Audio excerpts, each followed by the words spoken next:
在一些电影或是游戏中会安排一些巧思，制造一些惊喜，让影迷或是玩家享受意外发现的乐趣，就叫做彩蛋。其实《世纪帝国》内也有相关的彩蛋。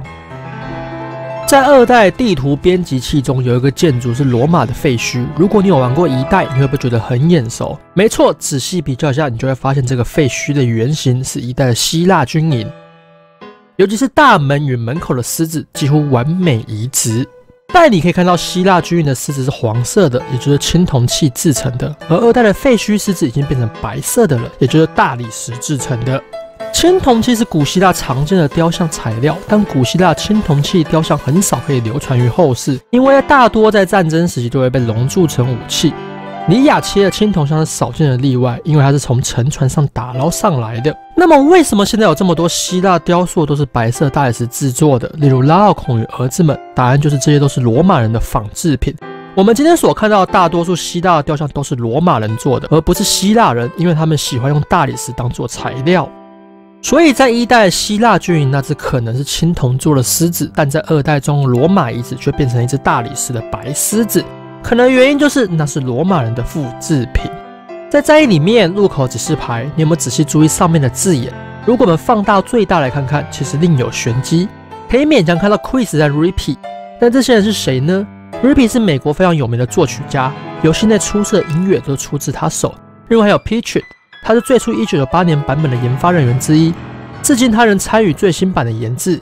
现在他是工程总监，负责整个游戏的开发。其他16个名字都是跟游戏相关的人，名字可以在游戏的制作群里面看到。在游戏内，你打入密码 I don't exist 会出现一只企鹅，到底我不存在跟企鹅有什么关系？这密码有什么含义？这个作弊码出现于被遗忘的王朝，它是为了感谢一位在世纪帝国社群内有卓越贡献的人。他至今匿名，不过他提供了游戏内许多方便的功能，像是关站 LOD、旋转城门等等。不过这些功能是 Vobory 特有的，而这位作者希望有一个南极的文明出现，但这是不可能的。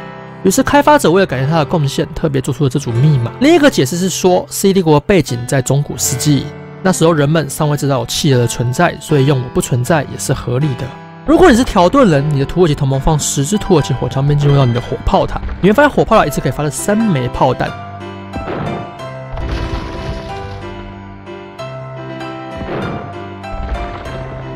但你有意大利同盟在里面放10支热那亚弩手，竟然是出现4枚炮弹。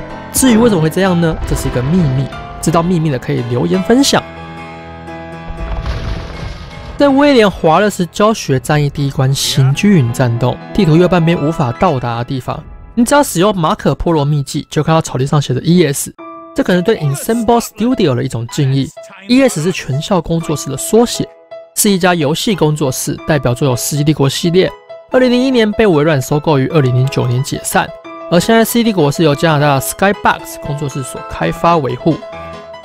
当你使用土耳其的僧侣去招降条顿武士后，你只要点选条顿武士，你就看见一位外衫披着基督十字架的武士，大喊着真主阿拉。看来招降是真心的把你的信仰也召唤了。而你问为什么不是萨拉森的僧侣？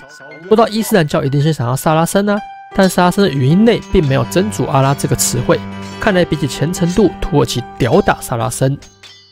在古代，骑马不是一般老百姓随便可以学会的，射箭也不好上手。而骑马加射箭的马弓骑兵有多难，可想而知。以前只要弓马娴熟，就是一个合格的战士。弓马娴熟4个字看似简单，其实对农耕民族来说非常困难。而游牧民族就不一样了，从小在草原上长大，射箭与骑马都是他们擅长的。历史上恐怖的匈奴与蒙古人西征，就是靠着恐怖的马弓骑兵。那到底骑马射箭有多难？武器装备又有什么要求？下一期我们来慢慢探索。